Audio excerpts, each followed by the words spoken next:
بسم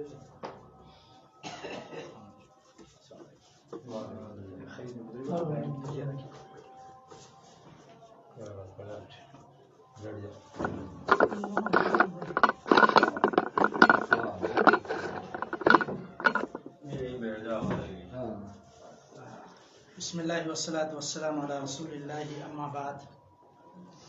ساتھیوں کے علم میں ہے کہ ہماری جمعے کے دن کی چھٹی ہوتی ہے اور اتوار کو بھی ہم نے کوئی درس کا ان کا درس ہوگا یا اس کے علاوہ کوئی اور کلاس ہوگی، لیکن وہ جو کلاسز ہوتی ہیں وہ نہیں ہوں گی۔ تو اس حوالے سے آج جو ہمارے اکیڈمی کے سرپرست اعلیٰ ہیں میرے والد محترم مولانا غلام اکبر جلالانی حفظہ اللہ، ان کو ہم نے مدعو کیا درس کے لیے، ساتھیوں کو بھی دعوت دی ہے۔ تو آج انشاءاللہ ان کا درس ہوگا مختصر، اسی حوالے سے، علم کے حوالے سے اور اس کی اہمیت، تبلیغ کی اہمیت، دعوت دین کی اہمیت کے حوالے سے۔ تو برکت بھی اسی کام میں، ہر کام میں اگر بڑا ہوتا ہے تو برکت ہوتی ہے۔ اگر ہم اپنے طور پر بھی کام کریں تو کر لیں، لیکن پھر بھی نقصان ہو سکتا ہے، کیونکہ برکت اس کام میں ہوتی ہے جس میں بڑوں کا بھی ہاتھ ہو اور ان کا بھی جو ہے ساتھ ہو۔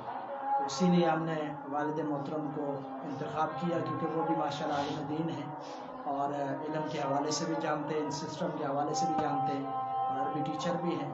تو میں انشاءاللہ بلا تاخیر ان کو دعوت دیتا ہوں کہ وہ مختصر وقت میں جو ہے دین کی، علم کی اہمیت کو ہمارے سامنے اجاگر کریں۔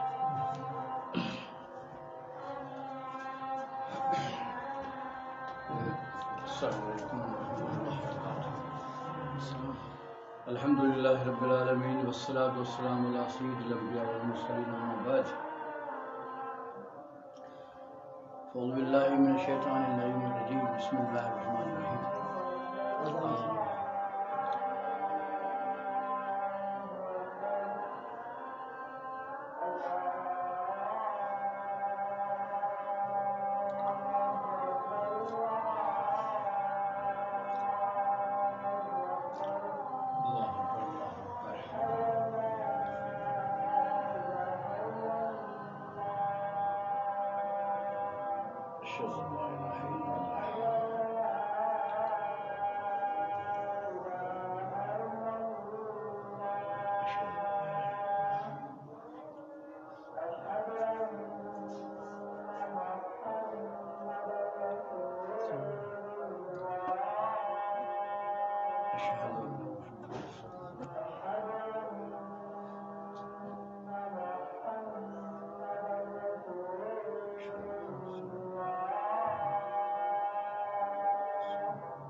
قال النبی صلی اللہ علیہ وآلہ وسلم اذا مات الانسان انقطع عمله الا من ثلاث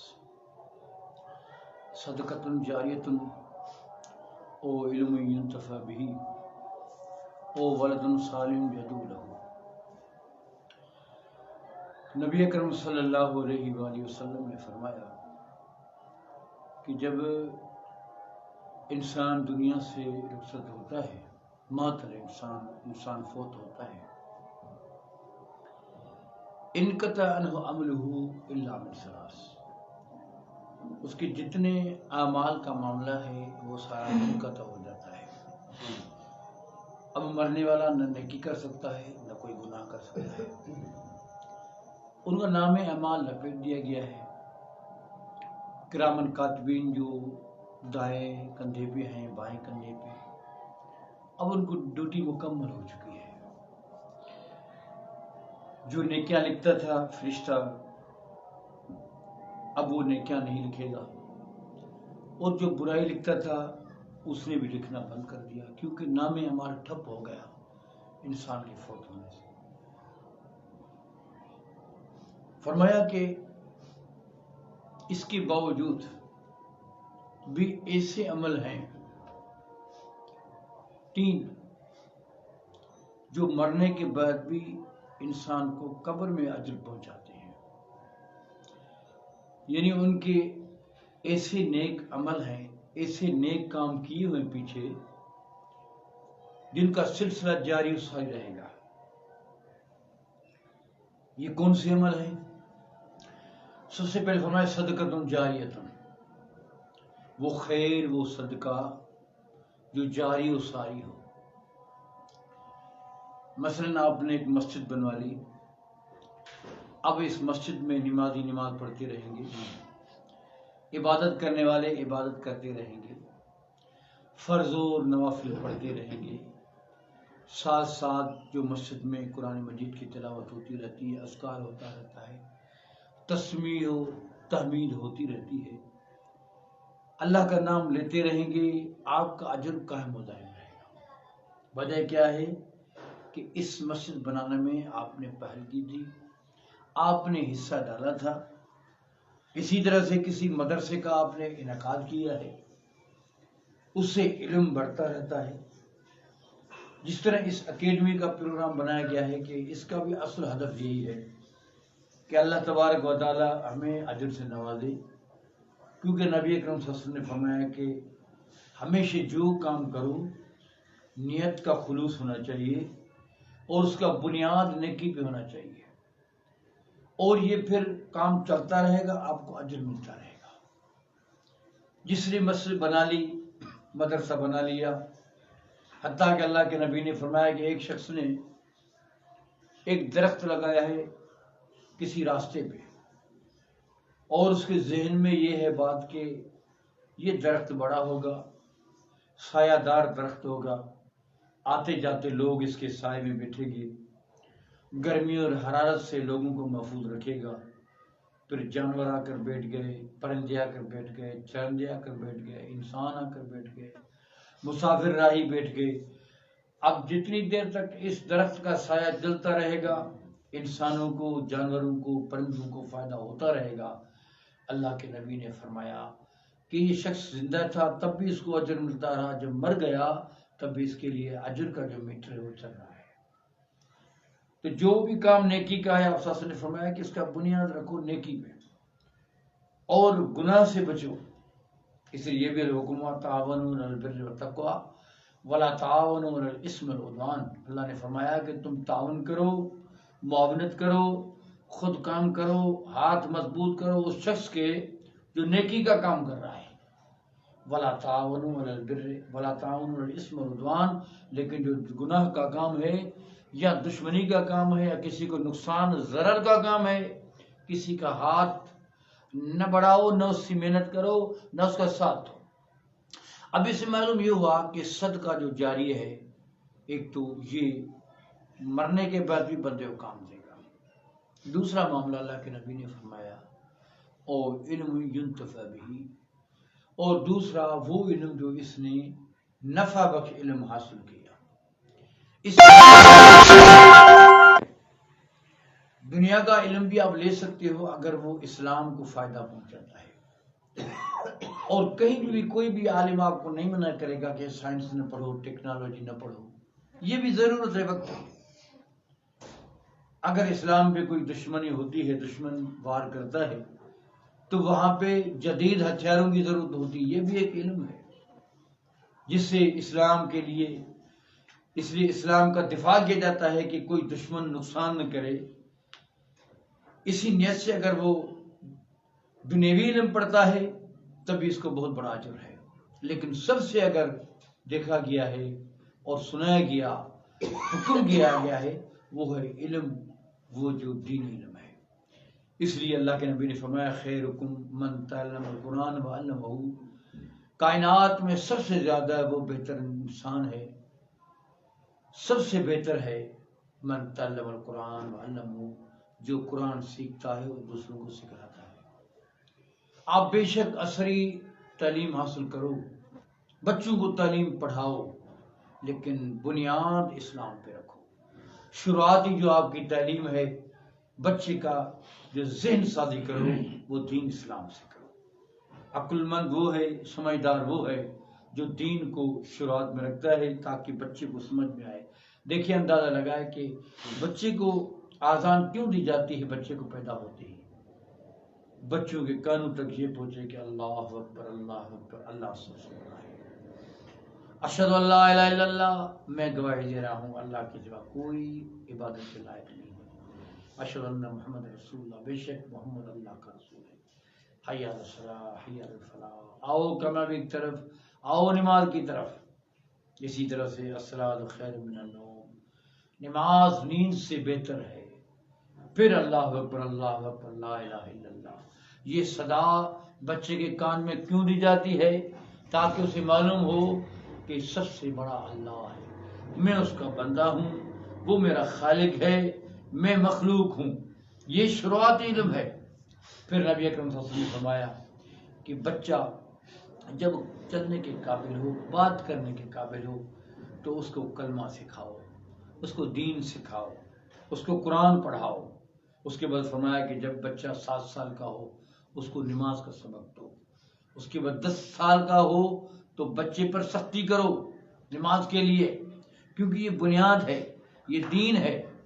اس لیے فرمایا خیرکم من تعلم القرآن وعلمہ، سب سے بہتر وہ شخص ہے جو قرآن کی تعلیم خود بھی حاصل کرتا ہے اور دوسروں کو بھی سمجھاتا ہے، یہ فائدہ ہے۔ اس لیے فرمایا کہ صدقہ خیر کرنے والا بھی، اس کا بھی اجر چلتا رہے گا، اور جس نے سکھایا اور سیکھا علم۔ قرآن مجید میں آپ دیکھیں گے سب سے پہلا جو لفظ ہے جو وحی نازل ہوئی تھی، اقرأ بسم ربک الذی خلق، خلق الانسان من علق، اقرأ وربک الاکرم الذی علم بالقلم، علم الانسان ما لم یعلم۔ جو پہلی وحی ہے اس میں بھی یہی الفاظ ہیں، اقرأ بسم ربک الذی خلق، محمد کریم آپ پڑھو اس اللہ کے نام سے جس رب کریم نے تمہیں پیدا کیا ہے۔ اور آگے فرمایا علم بالقلم، اس رب کریم نے سکھایا انسان کو قلم کے ذریعے۔ تو سیکھنا، سکھانا، علم کا حاصل کرنا، لوگوں تک علم کا پہنچانا، یہ بہت بڑا فریضہ ہے، اور وہ نیک بچہ ہے، اس کی دعا کی وجہ سے اللہ تعالیٰ اس کو قبر میں آرام پہنچائے گا۔ ولدن صالح، نیک بچہ۔ اب نیک بچہ کیسے ہوگا؟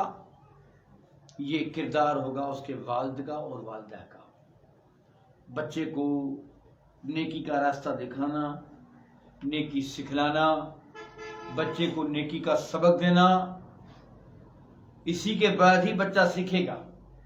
مثلا آپ مختصر سا جواب یہ سن لیں، ایک شخص نماز کے لیے آ رہا ہے، نماز پہ آنے والا شخص اپنے بچے کو ہاتھ سے پکڑتا ہے، مسجد میں لے کے آتا ہے، اس کو دین کا راستہ سکھلا رہا ہے، اس کو سمجھا رہا ہے کہ بیٹا جس گھر میں ہم آ رہے ہیں یہ اللہ کا گھر ہے، اور اس میں تم کامیاب ہوگے، جب اس کو سمجھو گے اور اس طرف آؤ گے، اگر یہی بچہ والد کے ساتھ گلی بازار میں جا سکتا ہے، کسی کھیل کود کی طرف جا سکتا ہے، اگر وہی بچہ کہیں اور جگہوں پہ جا سکتا ہے تو مسجد میں کیوں نہیں آ سکتا؟ والد کا کام ہے کہ تم مسجد، حدیث پاک میں بھی آتا ہے کہ اپنے بچوں کو دین کی طرف راغب کرو۔ آپ اس کو جو راستہ دکھا رہے، یہ بچہ جس کو عادت ہو گئی نماز پڑھنے کی، عبادت کرنے کی، بچپن سے یا آخری عمر تک یہ عادت نہیں جائے گی، یقین کریں۔ کیوں کہ بچے کا جو ذہن ہوتا ہے کمپیوٹر کی طرح بڑا ذہن ہوتا ہے، تیز۔ بچہ جو سمجھتا ہے فوری طور پہ اس کو ایکسپٹ کر لیتا ہے، اور ذہن میں وہ بات نہیں نکلتی اسے، اور اپنے ذہن میں وہ مضبوط کر کے اس بات کو رکھتا ہے۔ آپ کی جتنی حرکات اور سکنات گھر میں ہیں وہ بچہ نوٹ کرتا ہے، بھلے چھوٹا ہے، وہ بول نہیں سکتا، لیکن آپ کی ہر بات کو فالو کرتا ہے۔ اندازہ کریں کہ آپ کئی دفعہ دیکھتے ہو کہ مصلی پہ والد مصلی یا والدہ بچھاتی ہے، نماز شروع کرتی ہے، بچہ بے سمجھ ہے، اس کو کچھ علم نہیں ہے، آپ کے ساتھ آ کر کھڑا ہو جاتا ہے۔ اس کو یہ پتہ نہیں ہے کہ نماز میں دیکھنا، ادھر ادھر دیکھنا، جھانکنا جائز نہیں ہے، لیکن اس کو یہ معلوم ہے کہ یہ جو میرے ابو کام کر رہے ہیں، امی کر رہی ہے، یہ کام اچھا ہے۔ والد رکوع میں جاتا ہے، بچہ رکوع میں گر جاتا ہے، امی سجدہ کرتی ہے، بچہ بھی سجدہ کرتا ہے، پھر ادھر ادھر دیکھتا ہے، پھر بھاگ کے جاتا ہے، پھر کھیلتا ہے، پھر آ کر مصلی پہ بیٹھتا ہے۔ بچے کو مطلب یہ معلوم نہیں ہوتی کہ اس کی اہمیت کیا ہے اور بس اس نماز کا طریقہ کیا ہے، لیکن اس کو یہ معلوم ہے کہ جو کام میرا ابو کر رہا ہے، امی کر رہی ہے، یہ کام کوئی اچھا ہے، اس لیے وہ بچہ اس کو فالو کرتا ہے۔ اور بچہ جو ہر نقل اتارتا ہے، ہر معاملے کو سوچ میں ہوتا ہے کہ جس طرح میرا ابو کرتا ہے، جس طرح میری امی کرتی ہے، وہی صحیح ہے۔ دنیا میں آپ دیکھو گے، اندازہ کریں، جو لوگ گانے بجانے کے شائق ہیں، جو گویہ ہم کو کہتے ہیں، ڈھول بجاتے ہیں، اکثر جو اولاد ان کی وہی طریقہ کرتی ہے، کیونکہ وہ دیکھتے آ رہے ہیں کہ جہالت ہے، بے عقلی ہے، سمجھ نہیں ہے، اللہ تعالیٰ ان کو ہدایت دے گا تو بچہ ان کو فالو کرتا ہے۔ عالم کا بچہ کوشش کرے گا میں بھی علم سیکھوں، زاہد کا بچہ زاہد ہونے کی کوشش کرے۔ آپ نمازی ہو الحمدللہ، آپ کے جتنے بچے ہیں وہ چاہیں گے ہم نماز پڑھیں، وجہ یہ ہے، اور وہ خوش نصیب شخص ہے جس کا اولاد سدھر گیا، صالح بن گیا، اور وہ نصیبوں سے مارے ہوئے ہیں جن کا اولاد بگڑ گیا۔ حقیقت یہ ہے، اس لیے تو حضرت ابراہیم علیہ السلام نے عدیل عمر میں، بڑی عمر ہو گئی تھی، لیکن جو دعا کی تھی اس دعا میں یہ الفاظ ہے کہ اللہ مجھے اولاد ہو عطا فرما جو صالح ہو۔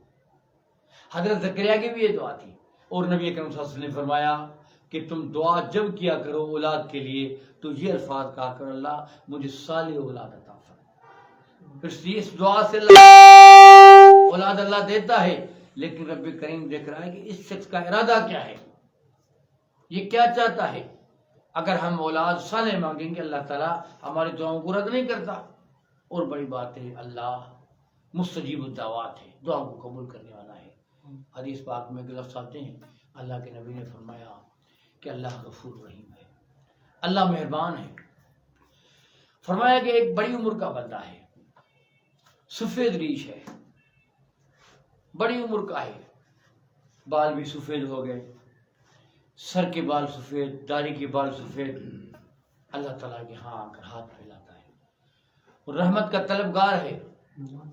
حدیث پاک میں آتا ہے کہ نبی اکرم صلی اللہ علیہ وسلم نے فرمایا کہ اللہ تعالیٰ اس کا رد نہیں کرتا، دعا قبول کرتا ہے۔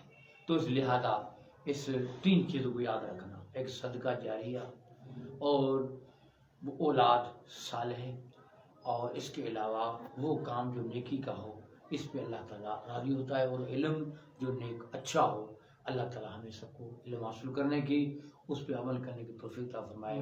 نماز کا ٹائم ہو گیا ہے، والے آپ نماز آپ کریں۔